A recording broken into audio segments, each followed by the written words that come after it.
Bueno, buenos días, tardes, noches en el momento que estén viendo esto. Mi nombre es Leonardo Maínez, estoy estudiando la carrera de Motricidad Humana, la licenciatura en Motricidad Humana. Este video es para la materia de discapacidad intelectual y básicamente lo que vamos a ver hoy son procesos cognitivos en discapacidad intelectual. Los procesos cognitivos en discapacidad intelectual, como podemos ver, son tres. Son más, pero los que vamos a ver aquí es atención, memoria y lenguaje. Lo primero es que es un proceso cognitivo. Como ya dice ahí abajo, son todos los procesos que hemos sacado para aprender algo. Esto no se refiere básicamente ok, necesito estar leyendo algo a cada rato, necesito memorizarlo, necesito oírlo para aprender. No. Significa que básicamente son procesos que ocurren dentro de nuestro cerebro, que gracias a ello aprendemos. Que sería, por ejemplo, el tema de cómo se construye el intelectualismo, o sea, cómo obtienes inteligencia, que ya hay varias teorías, ¿verdad? Pero básicamente en casi todas es tú para aprender tienes que introducir un estímulo al cerebro, introducir información y ahí pensarla, reflexionarla, decir, ok, ¿por qué esto? ¿Por qué sucede? ¿Por qué aquello? Y para aprenderlo, obviamente, esto es mucho más fácil si te gusta, si tienes alguna afición por ello, pero básicamente es eso, o sea, simplemente con el cerebro hacer que piensen para que así poder ejercitarlo y así construir la inteligencia. Por eso le dice que básicamente el cerebro es como un músculo, porque si lo entrenas mucho también no crece de tamaño, sino que básicamente se vuelve ágil, porque lo estás entrenando, estás pensando con él, estás reflexionando, lo obligas a que jale la ardillita que trae adentro para que pueda funcionar. Pero bueno, los vamos a ver la atención, memoria y lenguaje, que es básicamente los procesos cognitivos en los que se ven afectados en la discapacidad intelectual.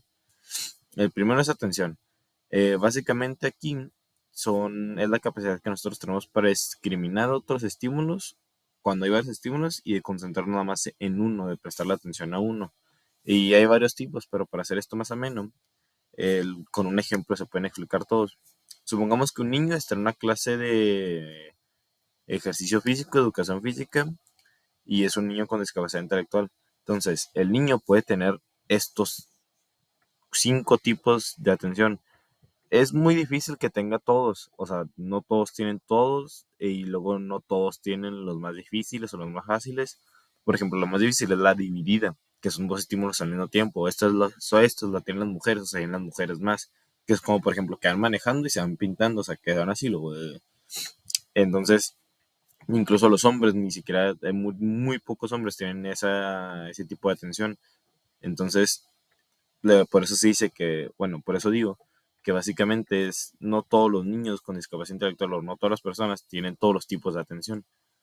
La alternante es básicamente que se le presta atención a algo y a algo no. Entonces, básicamente un niño puede estar prestando atención, pero también hablando con su compañero. O sea que ahí puse el ejemplo del celular porque sería, ok, estoy hablando con mi compa y al mismo tiempo el celular, entonces estoy con el celular, luego le contesto y luego aquí, luego allá. Entonces, básicamente estoy poniendo dos focos de atención y ya estoy alternando. La anterior es como si fuera una pelotita de mano en mano. La selectiva es básicamente es oír lo que le conviene. Entonces sería, ok, nada más oigo.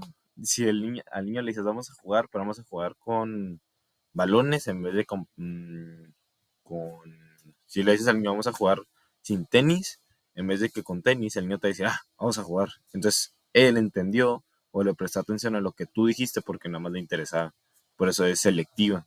La sostenida es básicamente que tú hablas o el profe está dando la explicación en una clase y el niño sostiene la atención que él te está dando. O sea, básicamente de todos los estímulos que le puede dar la atención, él te da atención a ti y te la mantiene un poco tiempo, pero la mantiene, por eso se llama sostenida. Y la focalizaza o focalizada, tal vez lo escribí mal, es básicamente la más, no complicada, pero es un poco difícil de entender, porque simplemente algo simple es generar una respuesta simple, discreta y estable ante uno o varios estímulos. Entonces, pues es básicamente actuar normal ante un estímulo u otro, un ruido alto y básicamente una respuesta simple de ¡ay! ¿Qué pasó? Pero bueno, el siguiente es memoria. En la memoria se divide entre sensorial, corto plazo y largo plazo. Corto plazo y largo plazo es muy fácil de entender. Básicamente, o bien el niño tiene una memoria en la cual, o incluso todas las personas, tú le explicas algo y al poco tiempo se le olvida. Por ejemplo, le pones un ejercicio pasar unos 5 o 10 minutos y se le olvida. Tienes que volverle a explicar el ejercicio. O bien le puedes explicar al niño el ejercicio y tener una memoria a largo plazo y lo va a entender, ya no se lo va a olvidar cuando lo haga. Pero bueno, el de arriba es el tipo sensorial, que es básicamente icónica y ecoica, que es visual y auditiva. Entonces, básicamente la icónica es aprender por medio de visualización, o sea, de los ojos. Entonces sería, por ejemplo, si el niño tiene un aprendizaje, una memoria mejor icónica, obviamente va a aprender más visualmente que auditivamente. Entonces ¿cómo sería enseñarle? Haciendo tú el ejercicio. Entonces el ejercicio y el niño ya va a saber cómo hacerlo. Y ya depende de eso si tiene una memoria de corto y largo plazo, si se acuerda o no se acuerda. Y la auditiva es básicamente que todos los niños pueden tener las dos. Entonces, pero hay unos que aprenden más visualmente y otros auditivamente. ¿Y a qué se refiere la auditiva? Por ejemplo, aquí sería cuando le dices, cuando yo grite 3 o cuando grite sale, empiezan el ejercicio. Entonces, cuando tú gritas sale, ellos ya tienen la memoria de auditiva, de la ecoica, y ya lo hacen fácilmente. Pero básicamente a eso se refiere. Y la de lenguaje, que es la que más me parece interesante a mí, que es básicamente estas tres aritas. Bueno, el lenguaje es básicamente el proceso o la capacidad que nosotros tenemos para analizar, reflexionar y pensar lo que nos llega, pues sí, lo que se va a decir y pensamos y comunicamos a través de él. Entonces, básicamente, es pensar lo que vamos a decir, pero también es un proceso intelectual que se lleva a cabo. Entonces, sería, por ejemplo, tú recibes información externa, la piensas, la razonas, dices, ¿por qué pasa esto? ¿Por qué aquello?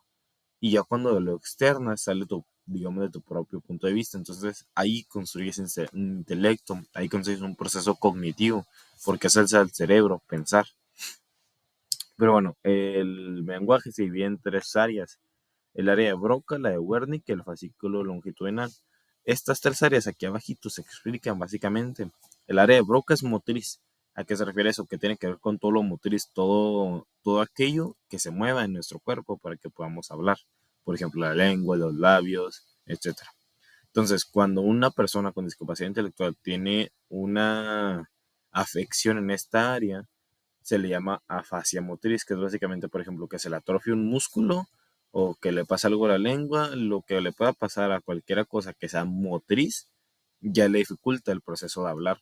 Entonces, sí puede entender lo que llega al externo, que hace el área de Wernicke, por ahí te lo explicamos, pero no lo puede externar porque no tiene esa área de Broca o la tiene afectada. Y el área de Wernicke es básicamente el comprender. Esto afecta tanto a oír como leer, pero es básicamente cuando el niño no puede, cuando le llega la información, pero como que no lo organiza en un pensamiento y no lo puede, digamos, organizar. Entonces sería como como el teléfono descompuesto. Llega la información, pero en mi cerebro yo no puedo pues, razonarla. Simplemente es como si fueran palabras ahí, no las entiendo, no hay una coherencia en todo ello. Entonces básicamente no entiende, pero sí puede externar lo que él quiera. A eso se le llama fase sensorial, que básicamente tienen una afección en esta área y no pueden comunicar fácilmente lo que quiere decir, porque como no entiende lo que están hablando, tú le puedes decir, ¿cómo estás? Ayer. Entonces no entiende, pero sí puede externar bien. Y el fascículo longitudinal es básicamente ambos, o sea, básicamente que pueden entender los dos, que no pueden entender bien y no lo pueden expresar bien, o viceversa, etcétera. Pero bueno, el proceso cognitivo es algo muy interesante en los niños con discapacidad intelectual. ¿Por qué? Porque básicamente es el cómo piensa el niño y por qué no nos puede entender. O sea, es porque a la veces, porque se los olvida, porque no me entienden cuando les digo en la instrucción, X, Y, X, Y, X, Y. Básicamente es el proceso, son los procesos en los cuales se pasa para que una persona construya el intelecto y nos pueda entender.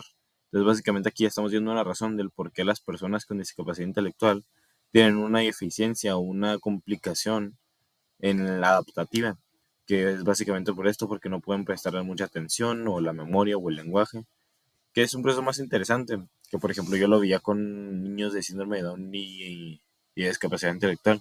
¿Cómo piensan ellos para que sea O sea, no para que sea eso, sino cómo piensan ellos que es diferente a lo mío.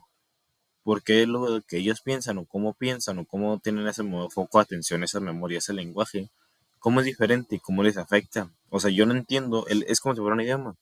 Yo no entiendo el por qué o cómo lo entenderán ellos que yo no lo entiendo. Como yo lo entiendo normal, no entiendo cómo lo entienden ellos. Como si fuera un lenguaje. Como yo sé español, pero no sé italiano, yo oigo el italiano y digo, ¿qué es eso? Pero un italiano no puede decir que oiga el español y diga, ay, ¿qué es eso también? Entonces, es un proceso muy interesante, pero ya es tema de otra cosa y se acaba el tiempo, así que hasta luego.